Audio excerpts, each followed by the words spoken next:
What's up, everybody? I'm Optimus Magnum. Welcome to my HD60 Pro review. Thanks to Elgato for sending me the HD60 Pro. This is the box right here. I've already opened it, obviously, and put it in my computer. I would show you the whole installation process, but my computer is in a spot that sucks, and so I can't really show you how it looks. But obviously, I can show you what the box looks like, what the product looks like. There, you see it there, along with, how it looks like on the back and stuff like that. But you don't really need to see that. What you care about is how it plays, how it works, and things like that. But I will show you one thing. If you notice there, see how it plugs into your PC. It plugs into your PC using those bottom prongs there that you see there. That's the PCI slot. From my PC, from my motherboard, and I will tell you guys this, some of you guys might have trouble like I did, but I have two PCI slots. One of them was blocked by my graphics cards, and it was hard to get through, so I had to go to the other one. And the other one was blocked by, it wasn't blocked, but it was there, but you could put something in it. The problem was the HD60 Pro had a big back end. So since the back end was big, there was a part there that one of the heat sinks that on my motherboard was blocking the back of the HD60 Pro from being able to snap in. So all I did was I bought this PCI riser from this website. I'm not sure where, I don't remember what the website was called. It was actually a website in Singapore, which I was tricked because I thought it was a US website, but it wasn't. It turns out it was Singapore, but it doesn't matter. I did get the piece, I did get the product. It just took like 3 weeks to get to me. But I was able to stick that little piece in, was about 1 inch high, and then stick the piece and stick the HD60 Pro in so that it could fit over that heat sink that was there. It was just, those are the kind of things that, people with PCs have to deal with, but it wasn't a big deal. It was really easy, but most of the time, probably your HD60 Pro will snap right in.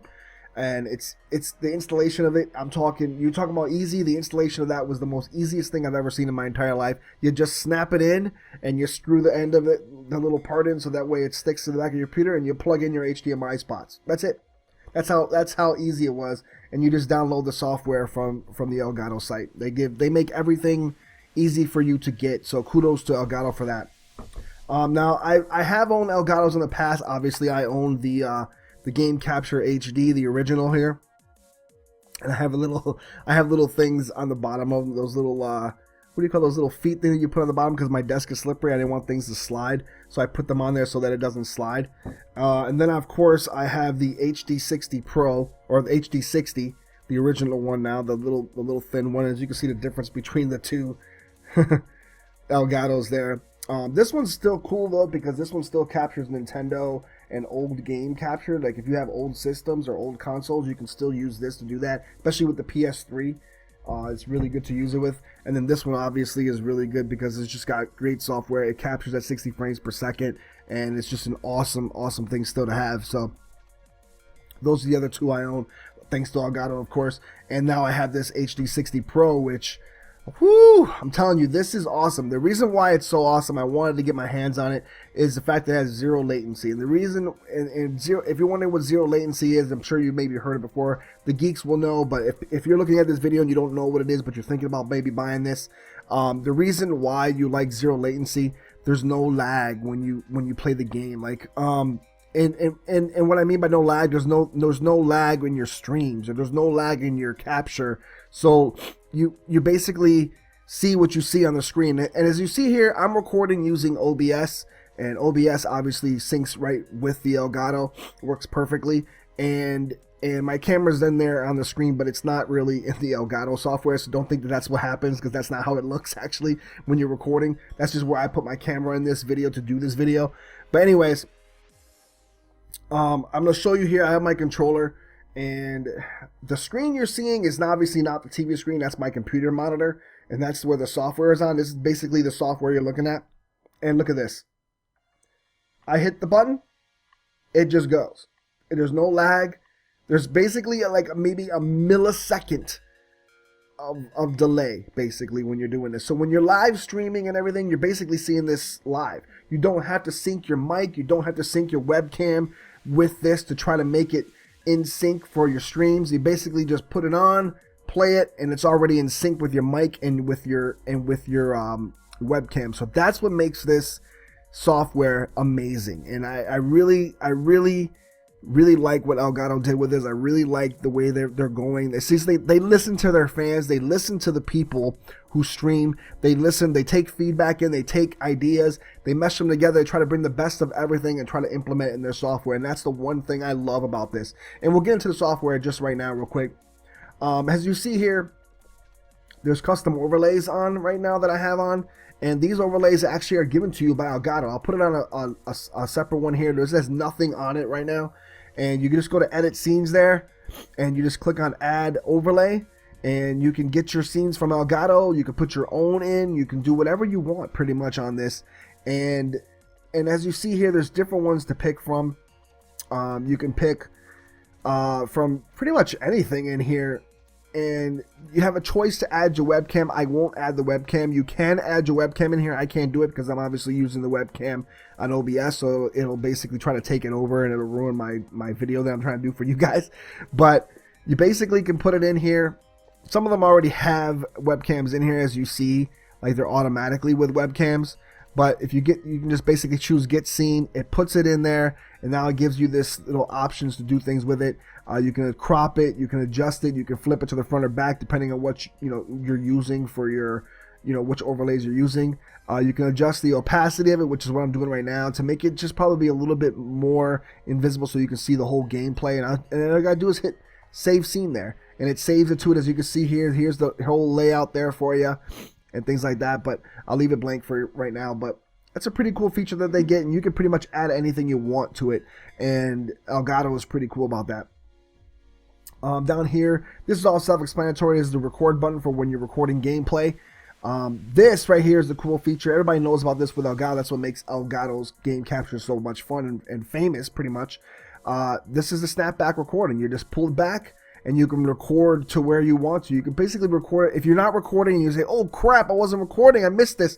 No, you didn't, because all you gotta do is pull it back to the point where you want, hit record, and the game capture will record your gameplay from who knows when back, and then it'll just keep recording on until you stop. So that's pretty cool. Right here is they added screenshots to this, which is pretty cool. This is just a disable preview, and this is to mute your mics, and this is the stream for when you start streaming. You can actually stream and record at the same time using the Elgato. Right now, mine's at 3 megabytes per second on the stream because I only have a 5 megabyte per second upload.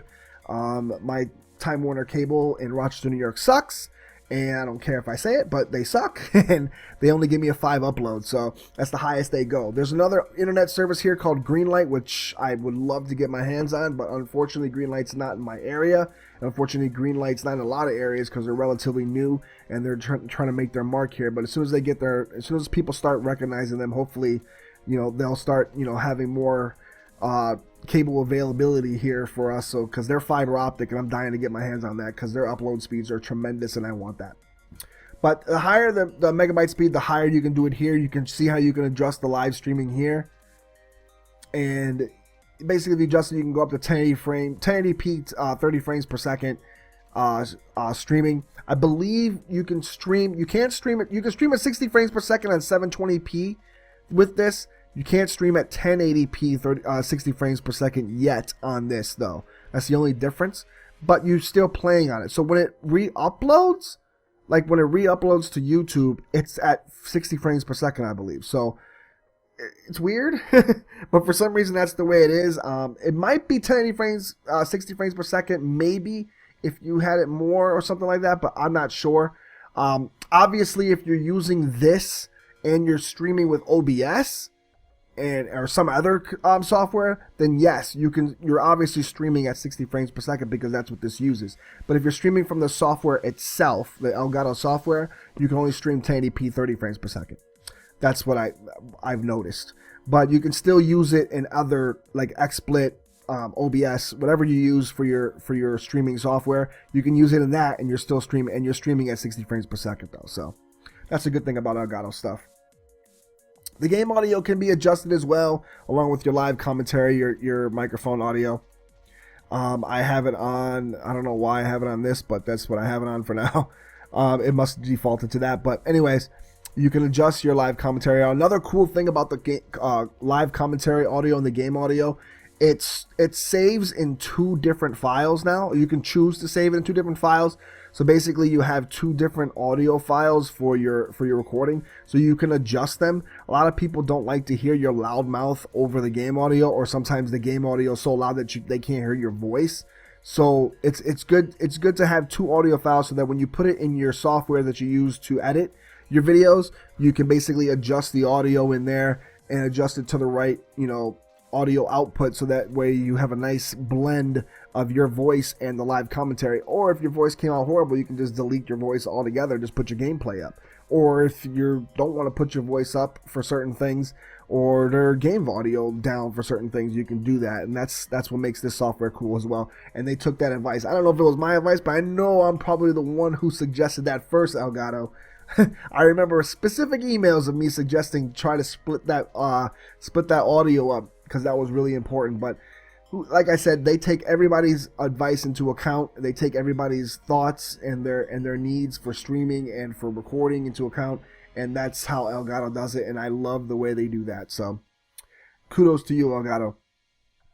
And right here, as you can see, it's easy to make your video title and your game title or whatever, and it's stored into different folders that you need to use. For the live streaming, once again, you can stream it's easy. Just click on the plus sign to add what stream you want to stream to. You can stream directly to Twitch, to YouTube, Ustream, Dailymotion, or pretty much anywhere. If you just click on this, it basically, you can put any kind of info and put your stream key in and stream anywhere. I use that for Hitbox when I stream to Hitbox. Hitbox is really cool because you basically, when you're on Hitbox, there's no delay. When you stream on Twitch, there's like a 30-second delay, and I hate that sometimes because someone asks you a question, but you can't really, to them, you're not answering it in but 32 seconds to a minute later, because that's when you're reading it and noticing it and answering it. So they got to wait almost a minute for you to answer their questions. It kind of sucks. It's good for you, I guess, because they're watching your stream while you're doing it, but it sucks for the person that's watching to have to wait to answer your questions. Hitbox, believe it or not, has no delay at all. So using this software with Hitbox would be amazing, because basically you're going to have no delay. And when you see somebody's question, you're going to be able to answer it in a second. And that's pretty cool. I like that. I like that feature. YouTube is pretty much the same way. It's close to no delay at all, I believe. If there's any delay, maybe it's like 5 seconds or so. But YouTube has that as well. So YouTube streaming is perfect for this as well. You just got to be careful with the music you stream with on YouTube, because it can flag your video and they can take you down if you're playing music on your stream. That's the only bad part about YouTube. But other than that, this software is made perfect for using it with, just by itself for the regular streamer, or for the more professional streamer to use it with XSplit or OBS or whatever streaming software they use. So I really like that a lot. As for gameplay, I'll show you gameplay recordings, during this, if you want to see the gameplay, how it captures. But like I said, my controller is right here, and like I said, it works, perfect with how this goes. You can almost play the game on the screen that you're playing on. You don't want to do that because it's going to be kind of weird. But now, real quick, I'll show you how it's the zero latency thing real quick. I'll just grab my camera. I'm going to bring it out. I brought my camera out, and I have the monitor kind of right there and the TV right there. And as you can see, it's literally like a millisecond off. So you're seeing it moving as it moves on the screen, and it's literally like a millisecond off. It's crazy how close it is to it. And that's one of the amazing features I love about this Elgato software. Now that's one of the most amazing things I like about this Elgato software, that zero latency. The software is like I said, the software is very easy to use. The product is very durable. It's very good. I've never had an HD60 or any of their capture devices break on me, or I've never had trouble using their stuff. They're very friendly when it comes to like support. If you need some help figuring out how to work things or whatever, they're easy to hit up on Twitter. They're easy to hit up via email. They'll respond to you. You know, they're not like, you know, people that, you know, you buy your stuff and they just, you know, after you've bought their stuff, they don't care. So like I said, they're not paying me to say all this stuff. I'm just telling you because that's how I feel about their products. I've always felt that way about their products. So if you're looking for quick like game capture, if you're looking to get into game capture, if you have a computer and you know how to put things in easily and do things like that, then yes, this is, you know, grab this HD60 Pro. If you're looking for just straight game capture through your computer, but you don't want to go through the, you know, taking apart your computer and plugging things in, then, you know, still go this route, the HD60. It's still a great product. And like I said, it's easy to use. Both are easy to use. And like I said, I'm not your geek kind of guy that, you know, I know how to do all things, but I was able to take apart my computer, stick that in there, and I had to buy a piece, of course, to do that. But, you know, it was pretty easy. But yeah, quickly, I'll let you guys check out some gameplay. Check it out real quick.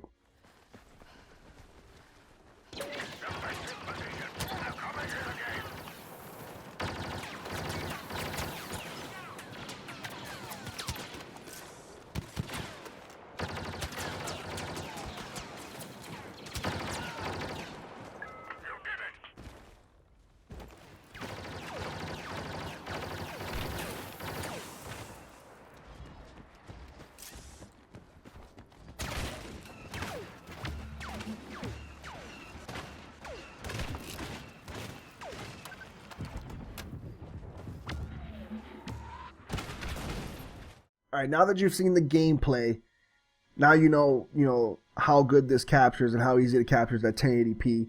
And I definitely, like I said, I use this all the time. This is my choice of software.